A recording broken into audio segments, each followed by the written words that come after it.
นี้ดิฉันเป็นตัวแทนของคนเพชรบูรณ์จะมาแนะนำสินค้าเรื่องผ้าทอนะคะผ้าทอของเพชรบูรณ์ก็มีหลากหลายที่เราเห็นอยู่นี่ก็คือเราเอามาแสดงในงานของมหกรรมวัฒนธรรมวิถีถิ่นวิถีไทยของจังหวัดเชียงใหม่ซึ่งกระทรวงวัฒนธรรมเราประสานกับสำนักงานวัฒนธรรมจังหวัดเพชรบูรณ์นะคะได้เอามาแสดงหลายอย่างนะคะอันดับแรกเลยที่เราจะให้ท่านได้รู้จักนะคะซึ่งเป็นสิ้นที่ถือว่าเป็นสิ้นที่ดังที่สุดของเพชรบูรณ์นะคะแล้วก็ไม่มีที่ไหนเหมือนก็คือสิ้นหัวแดงตีนกาดนะคะสิ้นหัวแดงตีนกาดเนี่ยจะเป็นสิ้นที่เป็นของชนเผ่าทางอำเภอตอนเหนือก็คือพวกที่อพยพหรือว่าที่ตั้งถิ่นฐานมาจากเราหลวงพระบางก็คืออำเภอหล่มสักอำเภอหล่มเก่านะคะผ้าถุงเนี่ยจะเป็นเอกลักษณ์ก็คือเป็นหัวสิ้นที่ทอจากมี3ส่วนด้วยกันนะคะส่วนล่างจะเป็นทอลักษณะของจริงๆเรียกว่าขีดอันนี้จะเป็นทอขีดตัวกลางจะเป็นมัดหมี่แต่ว่าเป็นมัดหมี่จะมีลายสาเหตุที่เราเรียกว่ามิดสิ้นหมี่ขั้นก็คือว่าเราจะทอลายมัดหมี่แล้วขั้นด้วยผ้าถุงที่เป็นเส้นลายเลยทั้งหมดจะมีลายเล็กลายใหญ่อันนี้จะเป็นเรียกว่าหมี่ตาใหญ่อันนี้หมี่ตากลางนะคะแล้วก็หมี่ตาเล็กรูปแบบการทอจะคล้ายๆกันแต่ว่าก็จะมีหลักๆก็คือต้องมีตาใหญ่มีเล็กนะคะแล้วก็มีกลางแล้วก็ขั้นด้วยเส้นที่เป็นเส้นทองเส้นตรงนะคะส่วนบนสุดเรียกว่าหัวสิ้นนะคะหัวสิ้นเราเรียกว่าหัวสิ้นมัดย้อมขออภัยเราเรียกว่าหัวสิ้นมัดย้อมนะคะหัวสิ้นมัดย้อมอันนี้เกิดจากการมัดย้อมวิธีการมัดนี่ก็สืบสาวเราเรื่องมาว่ามาจากอินเดียวิธีการก็คือจะดึงขึ้นแล้วก็ใช้ได้มัดแล้วก็ย้อมด้วยสีนะคะนี่ก็จะเป็นลายนะคะเรียกว่าสิ้นมัดย้อมนี่สิ้นนี้จะเป็นสิ้นที่ดังสุดของเพชรบูรณ์ก็คือถ้าใครมาเพชรบูรณ์แล้วต้องซื้อกลับนะคะราคาก็มีหลายราคาอย่างคืนนี้นี่เป็นสิ้นหมี่ที่พอมาจากชุมชนบ้านติ้วนะคะชุมชนบ้านติ้วอำเภอหล่มสักคืนนี้ก็ราคาไม่แพงประมาณขณะนี้ประมาณ5,000 กว่านะคะต่อมาดูสิ้นอีกแบบหนึ่งของทางหล่มสักกันนะคะอันนี้ก็เรียกมัดหมี่เหมือนกันค่ะเป็นมัดหมี่แล้วก็ต่อด้วยหัวสิ้นนะคะหัวสิ้นก็คือเป็นสิ้นเขาเรียกจบนะคะนี่คือสิ้นจบนะเป็นหัวจบนี่ก็ไม่ต่อตีนนี่ลักษณะรูปแบบก็จะคล้ายๆกันก็คือจะมีหัวมีตัวแล้วก็มีตีนอันนี้ก็จะมีหลายแบบแล้วก็แล้วแต่หลักสันของสีสันอันนี้คือผ้าชนิดที่1ของเพชรบูรณ์นะคะอันนี้เป็นหัวเป็นตีนสิ้นที่เราให้ดูเมื่อกี้ก็จะเป็นต่ออย่างนี้นะคะเป็นต่ออย่างนี้เป็นตีนสิ้นแต่อันนี้อันใหญ่เวลาเขาไปต่อเนี่ยเขาก็จะต่อหักครึ่งหักครึ่งก็จะเป็นต่อแต่ว่าหลายคนก็บอกว่าอันนี้สวยสามารถไปทำอย่างอื่นได้หรือไม่เพราะว่าลายมันสวยนะคะก็เอาไปทำย่ามได้ค่ะน่าสนใจอันนี้ราคาไม่แพงเม็ดละ200นี่ก็ตัดแล้วนะติดสิ้นนะคะนี่จะเป็นติดสิ้นก็เอาไปตกแต่งได้นะไม่ใช่เฉพาะว่าเอาไว้ทำติดสิ้นเอาไปตกแต่งได้ทำสายย่ามทำกระเป๋าทำได้หมดมาดูผ้าอีกประเภทหนึ่งของเพชรบูรณ์นะคะก็เรียกว่าผ้ามุกค่ะมุกนี่มีหลายแบบนะคะอันนี้เป็นมุกโบราณมุกเหรอมุกค่ะนะคะใกล้ๆจะเป็นรูปขึ้นมานะคะผ้ามุกจะเป็นผ้าที่ทอด้วยกันทอยกนะคะการทอผ้ามีหลายชนิดนะคะมีทอยกมีทอขัดมีมัดหมี่นะคะอันนี้จะเป็นทอยกก็คือทอแล้วยกขึ้นมาจะลักษณะจะเหมือนทอผ้าขิดทางอีสานหรือเหมือนทอจกบ้านเราทอจกผ้าขิดนี่เป็นทอยกเหมือนกันผ้ามุกก็เป็นทอยกก็จะเป็นเส้นๆถ้าดูใกล้ๆแล้วจะเห็นว่ามันยกขึ้นมานะคะเป็นเม็ดๆเหมือนมีความวาวนะมุกนะผ้าสิ้นอันนี้เป็นผ้ามุกของบ้านติ้วนะอำเภอหล่มสักนะคะอันนี้ก็ส่วนใหญ่จะทอยาวนะคะทอยาวเขาจะไม่มีตีนสิ้นไม่มีหัวสิ้นถ้าเป็นดั้งเดิมจะไม่มีหัวสิ้นตีนสิ้นนะคะไม่ได้ทอยาวๆซึ่งต่างจากผ้าสิ้นของไทยลมของบ้านหล่มเก่าประดับอยู่กันนั้นไปไหนบ้างผักไส้อันนี้ของครูผักไส้นะคะครูผักไส้นี่อยู่อำเภอหล่มเก่าค่ะตำบล ตำบลหินหาวนะคะภูผักไส้นี่เขาจะทออันนี้เป็นไหมนะคะเป็นไหมของพื้นบ้านนะก็จะมีหัวสิ้นติ่มสิ้นนะเดี๋ยวนี้จะพัฒนาไปนะคะบ้านภูผักไส้จะมีการพัฒนามากขึ้นเพราะว่ามีหลายกลุ่มนะทั้งหม่อนไหมจังหวัดเลยแล้วก็ของสภาวัฒนธรรมเพชรบูรณ์สภาวัฒนธรรมอำเภอหลมเก่าเข้าไปให้ความสนับสนุนนะคะแล้วก็สำนักงานวัฒนธรรมจังหวัดก็เข้าไปฝึกเด็กเยาวชนนะคะก็หลายคนก็จะทอได้มากขึ้นพัฒนามากขึ้นก็คือจะมีสีสันนะคะแต่ว่าลายเนี่ยลายก็ยังเป็นลายดั้งเดิมเช่นอันนี้ก็จะเป็นลายขอนะคะลายขอเอสก็จะเป็นมีใหญ่มีกลางมีเล็กนี่ก็เป็นลายเฟียงนะคะแต่ว่าตัวที่มัดย้อมเนี่ยจะเป็นตัวที่แปลกกว่าที่อื่นก็คือถ้าเป็นที่อีสานเนี่ยเราจะพบว่าตรงกลางนี่แหละจะเจอที่อีสานได้นะคะอีสานทั้งหมดเลยจะมีนะคะแต่พอหาหัวอย่างเงี้ยค่ะหัวสิ้นอย่างเงี้ยจะมีแต่ที่เพชรบูรณ์เท่านั้นนะคะถ้าเป็นอีสานนี่ก็จะมีหัวแบบนี้มีหัวแบบนี้นะคะหรือไม่ก็แบบไหนนี่แบบนี้ไม่ก็หัวอย่างนี้นะคะอันนี้หัวสิ้นอันนี้เขาเรียกว่าหัวสิ้นขั้นนะคะหัวขั้นธรรมดาคือทอได้ขั้นกันนะคะได้ขั้นกันอันนี้เป็นสิ้นขั้นนะคะสิ้นหัวขั้นตัวสิ้นเป็นทอลวดนะคะเป็นเขาเรียกว่าหมี่ลวดนะก็เป็นลายเดียวกันทั้งผืนแล้วก็ต่อด้วยตีนสิ้นอันนี้ตีนสิ้นขิดนะคะอันนี้ทั้งเนื้อทั้งตัวนี่เป็นของลมเก่าค่ะเป็นบ้านภูผักไส้นะคะบ้านภูผักไส้นี่เป็นเอกลักษณ์ของหลุมเก่าหมดเลยเป็นเอกลักษณ์ของลมเก่าลมสักพวกนี้มีการบันทึกภาพบันทึกวิดีโอต่างๆนะครับภาพต่างๆนี้ก็สำนักงานวัฒนธรรมเราทำไปเยอะนะคะทำไปเยอะแล้วก็เราคาดว่าสิ้นผืนนี้จะนำขึ้นสู่การขึ้นทะเบียนมรดกของจังหวัดเพชรบูรณ์นะคะซึ่งมีเยอะมากมีทั้งหลายพื้นที่หลายหมู่บ้านที่ทอแล้วมีผ้าอื่นไหมครับไหนมีผ้าค่ะเมื่อกี้เราไปถึงผ้าบันติ้วนะคะผ้ามุ้งนะคะเราไปได้2อย่างแล้วนะคะต่อไปผ้าขิดเขาเรียกอะไรผ้าขิดนะคะอันนี้คือผ้าขิดนะคะอันนี้เป็นผ้าขิดที่ทอถ้าเป็นดั้งเดิมก็เป็นผ้าปูที่นอนนะคะ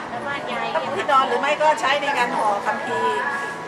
ใช้ในการห่อคัมภีร์ในศาสนาแต่ว่าผืนนี้เนี่ยทำเป็นผ้าปูที่นอนสมัยก่อนนี่คนทางอีสานเนี่ยแล้วก็คนทางหลมเก่าหลมสักเนี่ยจะมีวัฒนธรรมร่วมบางอย่างก็คือผ้าเนี่ยมันจะมีการไปมาหาสู่กันหรือผ้าขิดเนี่ยมันนะอันนี้ถ้าเป็นสมัยนี้ก็ใช้ห่มนะใช้ห่มเพราะผ้าปูที่นอนเดี๋ยวนี้ทันสมัยแล้วเราก็จะเปลี่ยนมาเป็นการใช้งานอื่นอันนี้เป็นผ้าขิดของบ้านภูผักไส้นะคะภูผักไส้ยังมีผืนใหญ่นะคะอันนี้คือผ้าเพชรบูรณ์ก็มีหลายที่นะคะอันนี้เรียกว่าผ้าลายผักแว่นค่ะลายผักแว่นนะคะจะเห็นว่าเวลาดอกผักแว่นที่อยู่ในน้ำจะขึ้นมาเป็น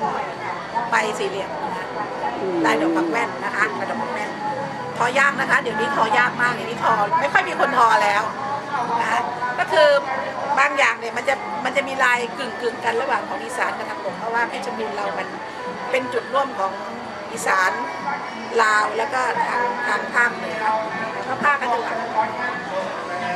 มาดูอีกเนี่ยค่ะอันนี้ลายผักแว่นในการจะเหมือนลายผักแว่นดอกเหมือนกันนะคะเพียงแต่ว่าเปลี่ยนสีวิธีการพวกนี้เป็นการทอยกนะคะทอก็คือยกผ้าขึ้นทอยกดูเวลาทอยกเส้นขึ้นก็จะมีลักษณะเหมือนผ้าขิดนะคะมันเป็นผ้าประเภทเดียวกันอันนี้ก็ขิดนะคะอันนี้ก็ขิดอันนี้ก็ผ้าขิดพวกนี้คือทอยกทีนี้มาดูผ้าของ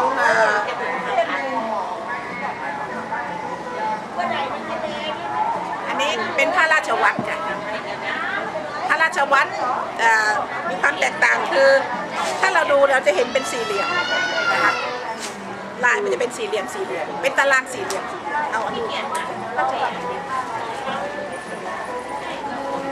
ขียนตาดูสิ ตามที่ยาวพระราชวัตรจะได้เห็นชัดๆเดี๋ยวสักครู่นะคะ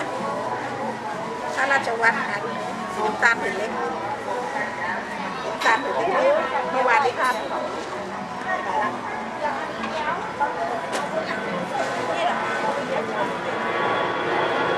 อันนี้ก็เหมือนกันนะคะราชวัตรสวยนะลักษณะจะคล้ายๆกันนะคล้ายๆกันก็คือจะดูไกลๆแล้วจะเห็นเป็นตารางสี่เหลี่ยมตารางสี่เหลี่ยมอันนี้ชั้นเดียวนะอันนี้ใช้ได้หลายสีสลับสีโทนหลักที่เขานิยมตอนนี้นะคะก็คือจะเป็นโทนน้ำตาลโทนแดงโทนเหลืองก็คือจะเป็นสีดั้งเดิมอันนี้สีใช่ไหมวัสดุธรรมชาติหรือเปล่าครับสมัยก่อนใช้นะคะสมัยก่อนจะใช้เป็นสีธรรมชาติมาจากไม้ขนุนบ้างไม้เขบ้างแต่พอปัจจุบันนี้เนี่ยมีบางบ้านยังใช้อยู่บางสีนะอย่างสีเหลืองนี่จากเขาเรียกอะไรยวงขนุนเนี่ยเขายังใช้อยู่แต่ถ้าบางสีเนี่ยอย่างคลั่งเนี่ยมันหาไม่ได้แล้วต้องใช้สีเคมีสีเหลืองสีโครนสีอะไรยังมีทำอยู่สีหม้อห้อมอย่างนี้ก็มีป่ะสีหม้อห้อมบ้านเราเป็นครามบ้านเราไม่มีหม้อห้อมบ้านเราเป็นครามเป็นต้นครามมีหม้อครามอยู่บางบ้านก็มีอันนี้คือผ้าเพชรบูรณ์ซึ่งมีหลากหลายแล้วก็สุดผ้าแบบไปผ้าจะหมด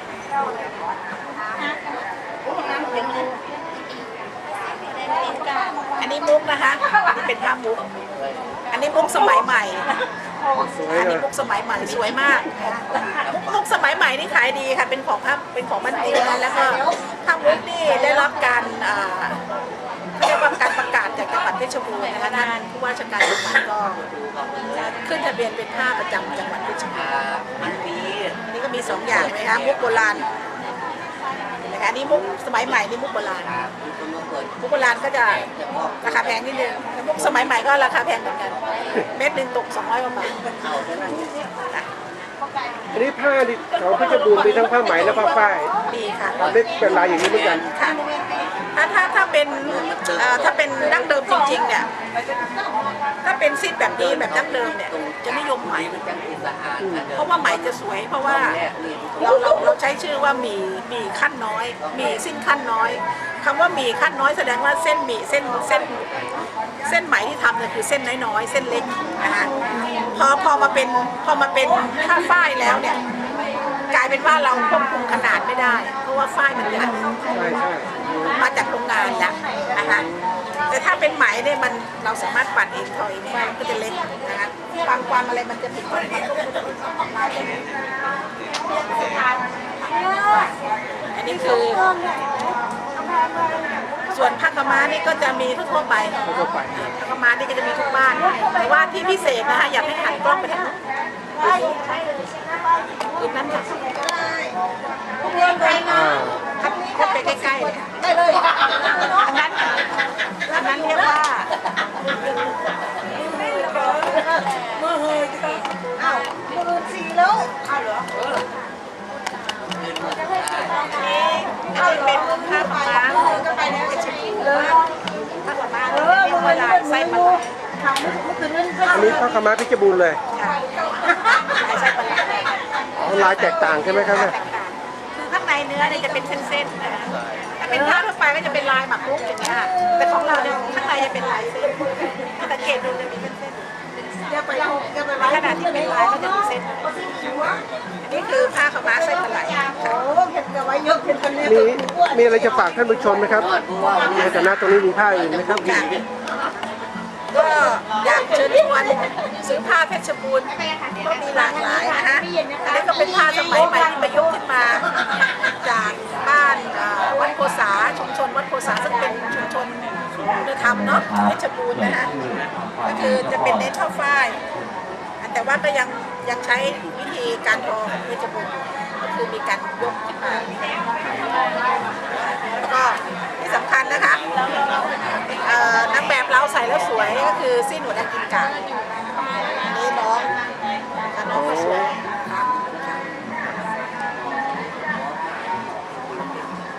โอเค มีอะไรจะฝากท่านผู้ชมอีกไหมครับจนได้เรามาชมถอดมาได้เนี่ย คงจะมีหลากหลายนะคะผ้าเพชรบูรณ์ถ้าสนใจแวะเข้ามาชมค่ะที่งานมหกรรมว่าทำวิถีถิ่นวิถี และที่เพชรบูรณ์ที่ลมเก่ามีพิพิธภัณฑ์ผ้าไหมครับ ที่ลมเก่าถ้าจะไปชมก็จะมีอยู่ในพิพิธภัณฑ์เรื่องผมสักเขาจะพูดเรื่องผ้าไว้นะคะแล้วก็อีกที่หนึ่งก็คือศูนย์วัฒนธรรมนะศูนย์เรียนรู้เป็นแหล่งเรียนรู้ของกระทรวงวัฒนธรรมที่วัดท่ากุ่งแก วัดอะไรนะ วัดท่ากุ่งแก ถ้า ท่า คน กุ่งแกอำเภอหลมสัก ถ้าคนอยากจะดูสิ่งเหล่านี้จากอินเทอร์เน็ตไม่ทราบจะแนะนำ Facebook หรือไลน์นะครับ เฟซบุ๊กจะมีของผู้ประกอบการบางท่านนะคะที่